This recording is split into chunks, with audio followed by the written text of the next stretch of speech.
Hello my dear student, कैसे हो आप सब। आज बच्चे मैं क्लास 11 का फर्स्ट चैप्टर का वीडियो अपलोड करने जा रहा हूँ, यानी वीडियो बनाने जा रहा हूँ। जो आप देखोगे यूनिट एंड मेज़रमेंट है।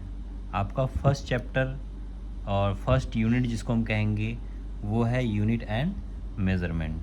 ठीक है, तो without wasting the time we are just continue. तो इसमें जो पहला डेफिनेशन आता है बेटा, इसमें डेफिनेशन पहले कुछ है, ठीक है, जो आपने बेसिक कॉन्सेप्ट को क्लियर करते हैं। आगे चल के जो न्यूमेरिकल्स होंगे और फिर आगे के जो अपकमिंग चैप्टर्स होंगे उसमें इनका यूज़ होगा। ठीक है, तो जिसकी वजह से कुछ टर्मिनोलॉजी हमको जानना बहुत ज़रूरी है। तो हम देखेंगे जो पहला अपना आता है, पहला अपना टर्म है फिज़िकल क्वांटिटी। पहला अपना है physical quantity.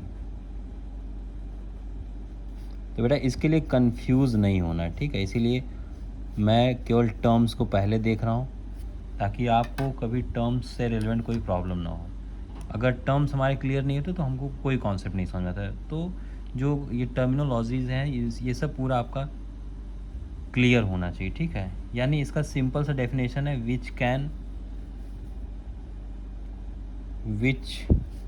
Can be measured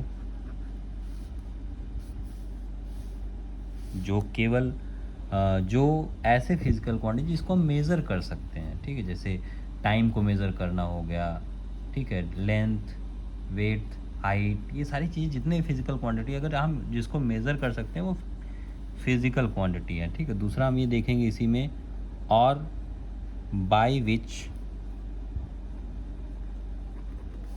various happening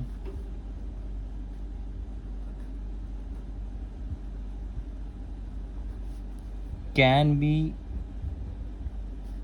explained and represent। ठीक है, जिसमें हम एक्सप्लेन भी कर सकते हैं और जितनी भी हैपनिंग जो भी चीज़ें हो रही हैं उसको हम एक्सप्लेन कर सकते हैं, रिप्रेजेंट कर सकते हैं या फिर हम एक्सप्रेस कर सकते हैं इन द टर्म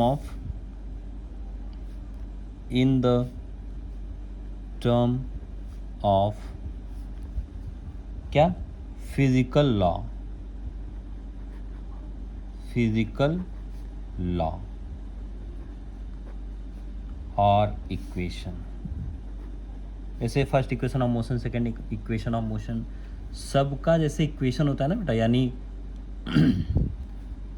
एक्सप्रेस या रिप्रेजेंट करने का जो तरीका, जैसे आप देखोगे डिफरेंट सब्जेक्ट के डिफरेंट लैंग्वेजेस होते हैं, तो यहाँ फिजिक्स में भी अपना लैंग्वेज होता है, इक्वेशन होता है, नहीं उस रिस्पेक्ट में हम कैसे रिप्रेजेंट करने जा रहे हैं। ठीक है, तो इसका एग्जांपल आप ले लो, जैसे आपका हो गया,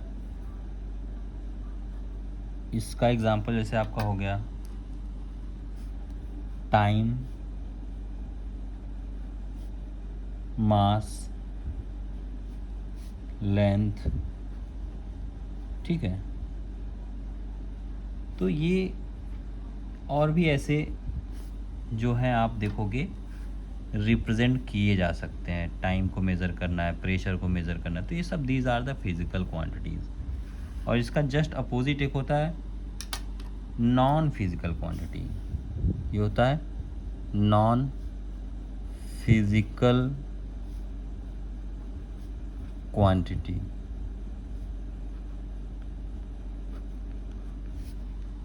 इसका जो डेफिनेशन होगा बेटा, यानी इसका जस्ट उल्टा है, तो यानी इसका क्या होगा, which can not be measured, which can not be measured.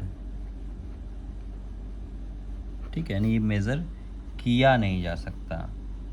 ठीक है, और एक्सप्रेस्ड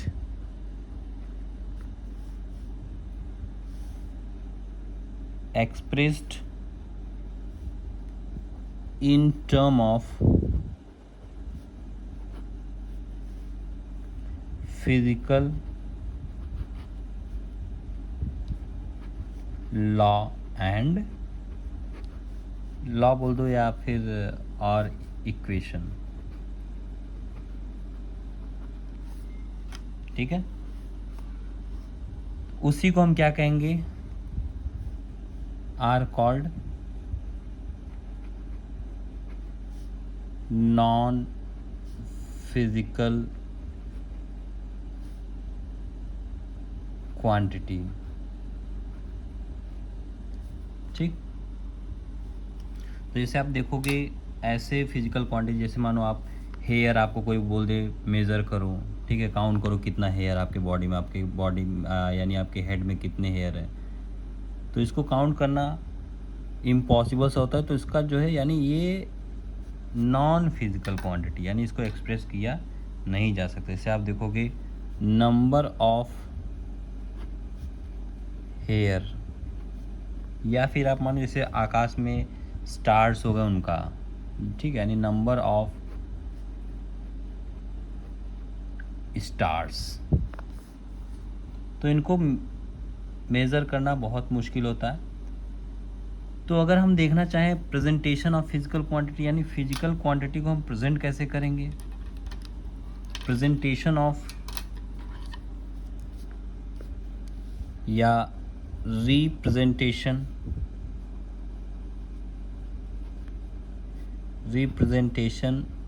ऑफ फिजिकल क्वांटिटी, ठीक। तो फिजिकल क्वांटिटी क्या होता है, जैसे कि एक कांस्टेंट होगा, एक वेरिएबल होगा। तो ऐसे क्या होता है, जैसे मानो आप एक लेंथ ले लिए, फिजिकल क्वांटिटी में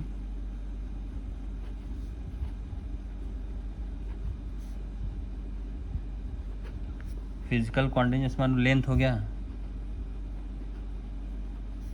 5 मीटर, ठीक है।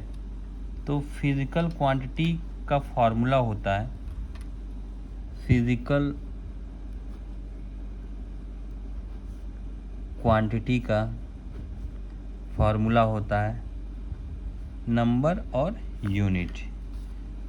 तो NU हमेशा कांस्टेंट रहता है, that is NU is constant, equals to constant.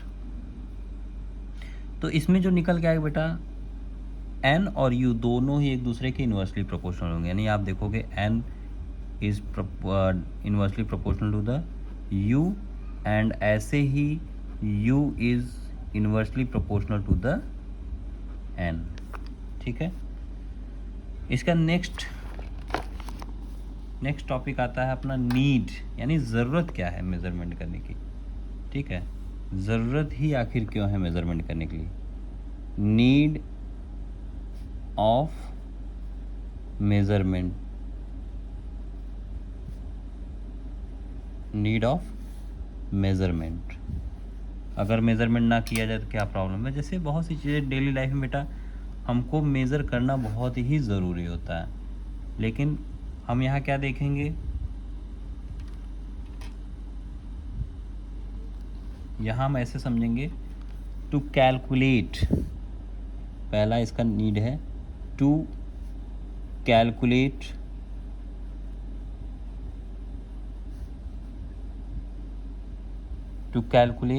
the magnitude of physical quantity, to calculate the magnitude यानी उसकी value, magnitude of physical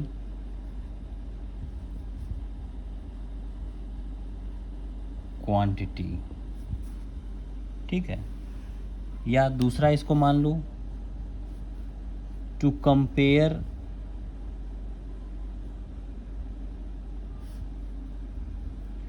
various physical quantity,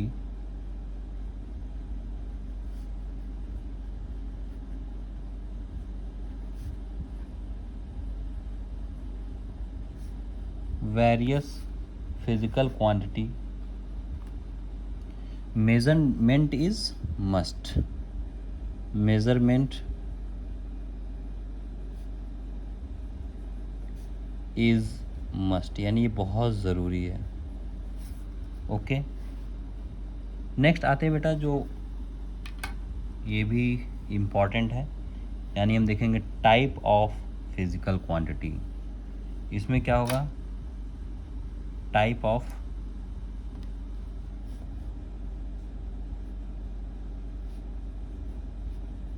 physical, इसके टाइप कितने थे फिजिकल क्वांटिटी, ठीक है।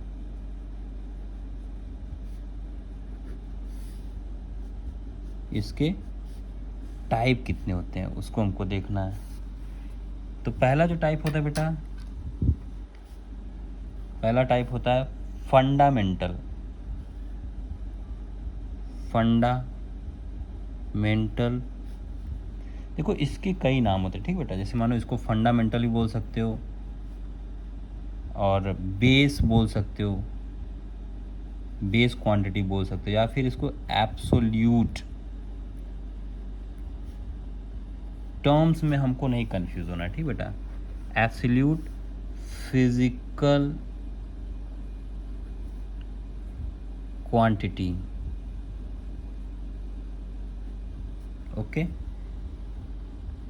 इसके बाद आता है डिराइव्ड फिजिकल क्वांटिटी। सेकंड जो होता है derived physical quantity, okay. Third one is, third आपका होता है सप्लीमेंट्री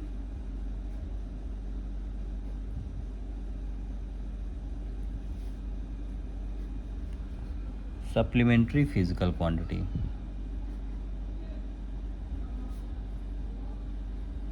ओके। ऐसे ही अपना यूनिट भी आएगा तो आसान अपने लिए रहेगा, ठीक है।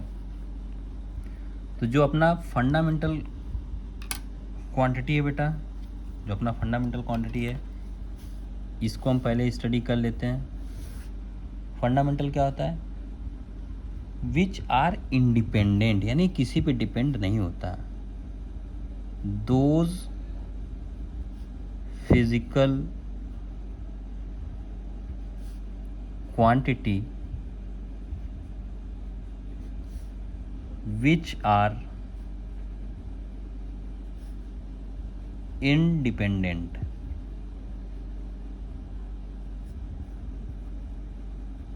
जो कि किसी पे डिपेंड नहीं होता, which are independent on all other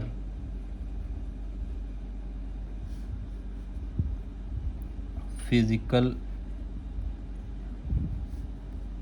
quantity, ठीक है।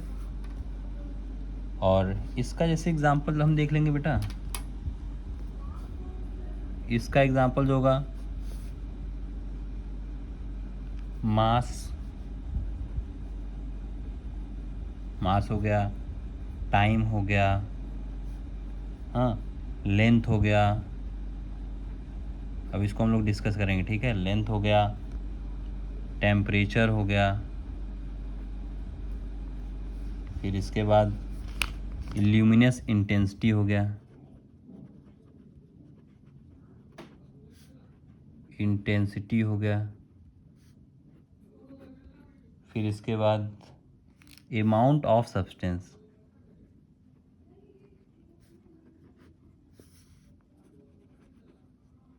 Amount of substance.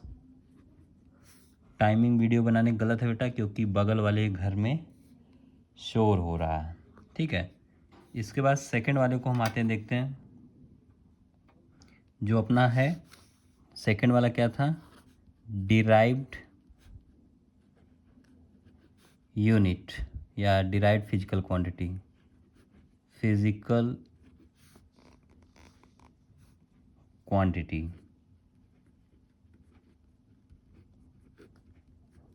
ठीक।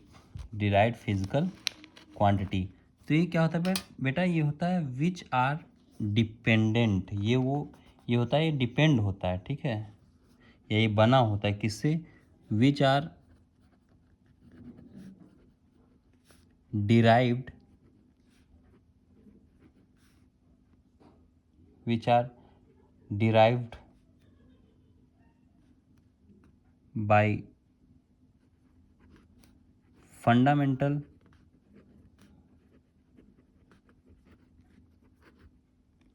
या बेस फिजिकल क्वांटिटी। ठीक है बेटा, यानी ये फंडामेंटल्स बना हुआ है। इसका अगर देख लेंगे एग्जाम्पल, तो जैसे आपको मिलेगा,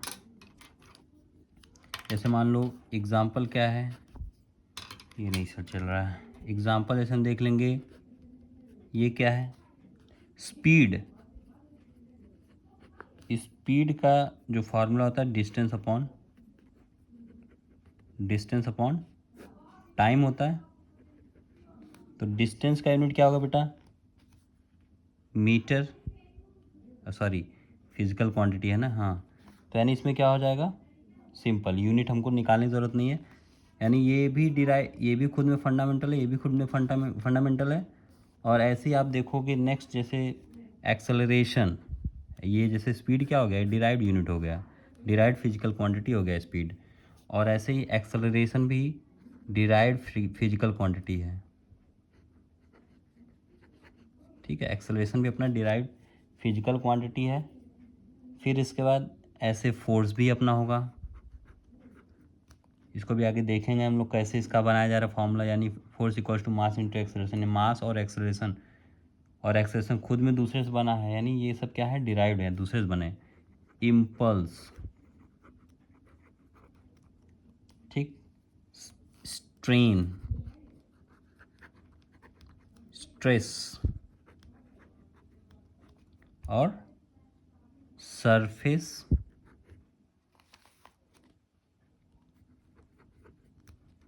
टेंशन। ओके बेटा। और जो सप्लीमेंट्री की बात होती है, सप्लीमेंट्री देख लेते हैं। तो सप्लीमेंट्री में क्या होता है बेटा, जो थर्ड वाला था अपना, सप्लीमेंट्री में एक जो होगा अपना प्लेन एंगल, और फिर सेकंड बगल जो है फिर बर्थडे मनाया जा रहा है, ठीक है। और यहाँ पढ़ाने में डिस्टरबेंस, सॉलिड एंगल। ओके बेटा, अभी तक के लिए इतना काफ़ी, मिलते हैं नेक्स्ट वीडियो में। तब तक के लिए thank you, take care, bye bye.